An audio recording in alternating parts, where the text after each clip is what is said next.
President urges citizens to embrace healthy lifestyles on World Health Day. President states that education is the nation's strongest investment. And Supreme Court Justice Ustaz Hussain Shahid appointed as a JC member.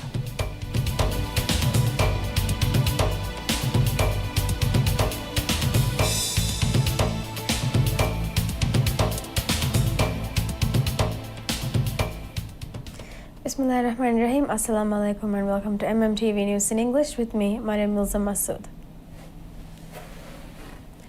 On the occasion of World Health Day, President Dr. Mohamed Moins called on the people of the Maldives to prioritize their physical and mental well-being by embracing healthier lifestyles and refraining from harmful practices. In a message shared on social media, the President reiterated the government's firm commitment to working in partnership with all relevant stakeholders to enhance the national healthcare system. He affirmed that the government remained resolute in its efforts to build a society where every citizen is afforded a healthy beginning, thereby laying the groundwork for a more resilient and sustainable future. President Dr. Moise encouraged the public to adopt balanced diets, engage in regular physical activity, and give due attention to their mental health. He also advised the population to avoid behaviors and substances detrimental to overall well-being as part of its public health agenda. The government is actively working to strengthen the country's healthcare infrastructure with a particular emphasis on preventive care. A primary healthcare system is being established throughout the atolls aimed at early identification and management of diseases.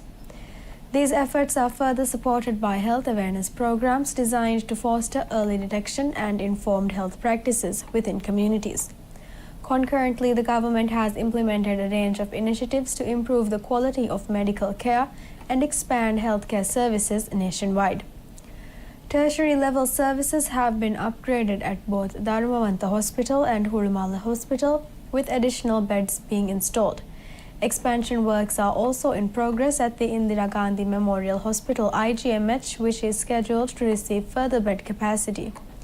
The government also announced its intention to add a total of 117 hospital beds within the Mala region, thereby enhancing the health system's capacity to accommodate the growing needs of the population. As the world marks World Health Day 2025 under the theme Healthy Beginnings, Hopeful Futures, the Maldives takes stock of the remarkable progress it has made in maternal and newborn health while continuing to confront emerging health challenges. The Maldives has transformed dramatically over the past few decades, evolving from one of the world's 20 poorest nations in the 1980s into a high middle-income country. This transformation has been mirrored in its health outcomes, particularly in reproductive and maternal health. According to the World Bank, the Maldives achieved one of the most significant reductions in maternal mortality globally. Between 1990 and 2015, the maternal mortality ratio declined by 90%, falling from 677 to 68 deaths per 100,000 live births. The 2009 study also noted that access to maternal health services was fairly equitable across urban and rural areas, which is a notable achievement for a geographically dispersed island nation. UNICEF reports that nearly all mothers in the Maldives now give birth in health facilities, with deliveries attended by skilled health providers. Antenatal care is nearly universal, with 99% of pregnant women receiving care and 95% doing so in the first trimester. Most services are provided by obstetricians and gynecologists, and 99% of women receive key health checks such as blood pressure, urine, and blood tests during visits. Despite these achievements, the Maldives is experiencing a demographic shift. The total fertility rate has declined to 1.7 births per woman as of the 2022 census, which is below the replacement level of 2.1. This trend reflects broader changes in reproductive behavior, including delayed childbirth and rising education and employment opportunities for women. The mean age at first birth has also increased, rising from 20 to 21 in the atolls and 22 to 23 in Male since 2014.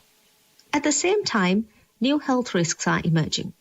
Rising levels of obesity have contributed to more cases of hypertension and diabetes during pregnancy, which place both mothers and newborns at risk. Strengthening prevention and public health efforts will be essential to reducing these complications. The government has expanded reproductive health services in collaboration with international agencies and NGOs such as the United Nations. Fertility treatments, including IVF and IUI, are now covered under the Asanda scheme. Minimally invasive gynecologic surgeries have been introduced in state hospitals, and a specialized endometriosis and pelvic clinic has opened in IGMH. So far, 105 people have accessed fertility care, and a dedicated 15 million rupiah fund has been established to ensure continuity of these services. As the Maldives joins the global call for stronger maternal and newborn care, it does so with a strong record of progress and a continued commitment to equitable, high-quality and preventative health services. President Dr. Mohammad Muiz appoints Supreme Court Justice Honorable Ustaz Hussain Shahid as a member of the Judicial Service Commission. The appointment was officially formalized during a ceremony at the President's office. During the ceremony, the President presented the appointment letter to Honorable Ustaz Hussain Shahid. Honorable Ustaz Hussain Shahid signed his appointment letter upon being sworn in. The President made the appointment per Article 158B of the Constitution of the Republic of Maldives and Article 3(2) of the Judicial Service Commission Act as a judge of the Supreme Court, other than the Chief Justice elected by the Supreme Court. Before his appointment, Honorable Ustaz Shahid took his oath in the presence of the President, with Supreme Court Justice Honorable Dr. Muhammad Ibrahim administering the oath. Following the ceremony, he signed the oath of office as well. Supreme Court Justice Honorable Ustaz Hussain Shahid, a seasoned legal profession, has also served as the High Court's Chief Judge and Judge at the Criminal Court. He holds a Master of Islamic Judicial Science, Sharia Policy and Jurisprudence and Law LLB.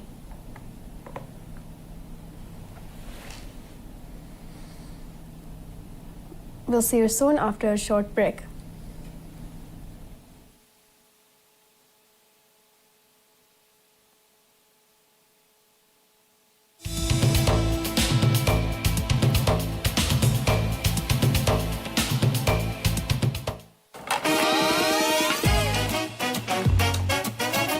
Yine kanam embe ke memeshan ero afta gahan nasibori komme nasibori ke engha sofia mihoma ken ramdomo ge nila kuriya da promotion adibuna 200 rupiya mati komme vyapareka kaasa ge bodit inam yavare 520 rupiya 500 rupiya ebbara inam haddiha pas kofi onara bonnan pilisikudo istihare ke magena waakena dekke February vihin April 20 Ilsan Fia roda hadiya marangalu Ilsan Fiara roda hadiya promotion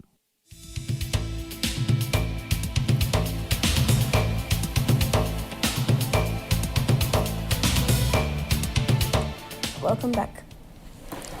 Looking into more news, the Parliament commences deliberations on the appointment of Muhammad Anas as President of the Privatisation and Corporatisation Board (PCB), following his nomination by President Dr. Mohammad Muiz. Anas was appointed to the post on March 13, 2025 under the Privatisation, Corporatisation and Monitoring and Evaluation of State Business Establishments Act. His nomination was officially announced during Monday's parliamentary sitting and subsequently referred to the State-Owned Enterprises SOE Committee for vetting.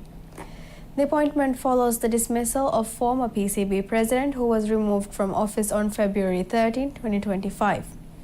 Anas brings a background in public financial management and higher education. He holds a Master of Business Administration from the Maldives National University and has previously served as Deputy Minister of Finance and Planning, Audit Manager at the Housing Development Corporation and Associate Professor at the Maldives Business School. The PCB is responsible for overseeing the privatization and corporatization of state-owned enterprises and ensuring regulatory compliance. The board plays a key role in strengthening transparency and operational efficiency across government-owned entities. As per legal procedure, presidential appointees to the PCB require parliamentary approval.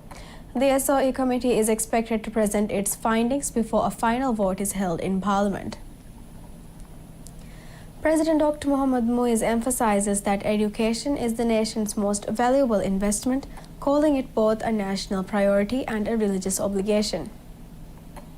In his message marking the start of the 2025 academic year on 7th April, he highlighted that the first word revealed in the Holy Quran was Iqra, read, underscoring the significance of learning in Islam.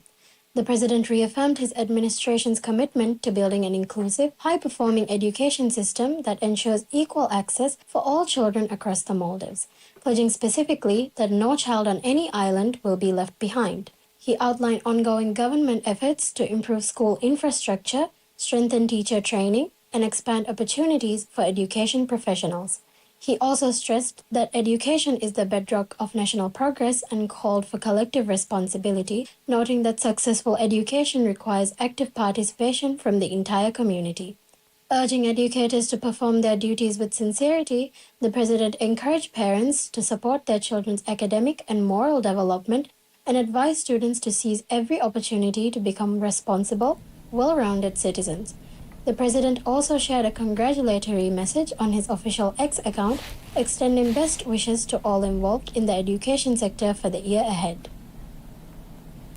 The academic year 2025 begins with over 90,000 students enrolled. This year's academic year commenced after a month of holiday. According to the Ministry of Education, the academic year has commenced with over 90,000 students, approximately 84,000 students enrolled in 217 public schools nationwide. As in previous years, the number of students enrolled in schools in Mala City remains higher, with 33% of the population attending 19 schools in the capital and 21% of the staff working at these schools. According to the ministry, more than 5,000 students have been enrolled in grade 1 nationwide, with over 2,000 students of them in the capital. It also stated that over 1,200 students have been relocated to schools in the capital and over 500 students relocated to schools within atolls. The academic year commenced with 11,000 teachers and 10,000 teachers in the public schools. The ministry stated that schools are well prepared for the new academic year, with all students receiving their textbooks on time and fully equipped with the necessary materials and staff. This year's academic year is set to end on December 28. Addressing the fourth conference of the Non-Aligned Movement NAM Parliamentary Network held in conjunction with the 150th Assembly of the Interparliamentary Union IPU in Tashkent, the Speaker of the Maldivian Parliament, Abdurrahim Abdullah, has underscored the importance of global cooperation rooted in non-interference, peaceful dispute resolution, and mutual respect for sovereignty. The central theme of this year's conference, commemorating 70 years of the Bandung Spirit, the role in parliaments in upholding the Bandung Principles, served as the foundation for the speaker's address. Participating in the NAM Parliamentary Conference for the second time, the speaker reaffirmed the Maldives' enduring commitment to the Bandung Principles. He emphasized the continued relevance of these principles, first formulated in 1955, in shaping international relations, particularly in promoting peaceful coexistence, respect for national independence, and cooperation in trade and culture.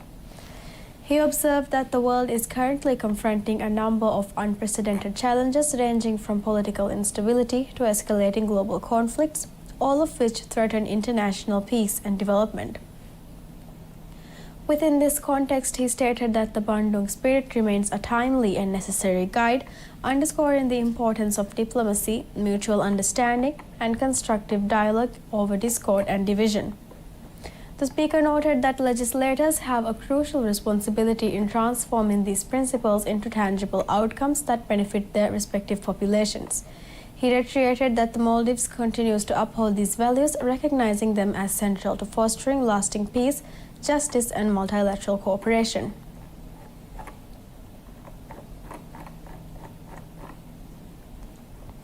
The Maldives commences the in-country technical review of its first biennial transparency report (BTR) in partnership with the United Nations Framework on Convention on Climate Change Secretariat. The BTR, which was submitted to the UNFCCC ahead of the 31st December 2024 deadline, presents the Maldives' latest data on greenhouse gas emissions, climate mitigation efforts, adaptation actions, and the financial, technical, and capacity building support received or required. The Maldives became the third small island developing state SIDS to submit the report and received the BTR Champion Certificate in recognition of this achievement. The Technical Expert Review TER now underway is designed to assess the quality and transparency of the report. A team of UNFCCC appointed experts will carry out consultations, verify reported information, and provide recommendations to improve the Maldives' climate data systems and future reporting processes. This review also aims to identify specific areas where the country can enhance its monitoring, reporting, and verification MRV mechanisms. It will help determine future capacity building needs and improve the technical rigor of upcoming submissions under the Paris Agreement's enhanced transparency framework. The findings from this review will contribute to the development of the Maldives' second BTR, which is expected to be submitted in 2026. While all parties to the Paris Agreement are expected to submit a biennial transparency report, small island developing states such as the Maldives are permitted to do so at their discretion. MSC Magnifica, a cruise liner, arrives in the Maldives, completing the longest voyage from the Pacific Ocean to the Indian Ocean, carrying 2,800 tourists. The vessel departed from Fremantle, Perth, Australia on March 27 and arrived in Male, Maldives on April 3, carrying 2,818 individuals, including 1,866 passengers and 952 crew members. The Maldives Immigration has issued the on-road clearance to the vessel, marking it as the longest voyage ever cleared by the authority. Maldives remains a popular destination among cruise liners, welcoming several vessels each year. MSC Magnifica is the 8th cruise liner to arrive in the Maldives this year. Cruise liners continue to play an important role in boosting Maldivian tourism. So far this year, the country has recorded over 600,000 tourist arrivals. The government has set a target of 2.3 million tourist arrivals for this year. That's all the news we have for today. Thank you for watching and have a pleasant day.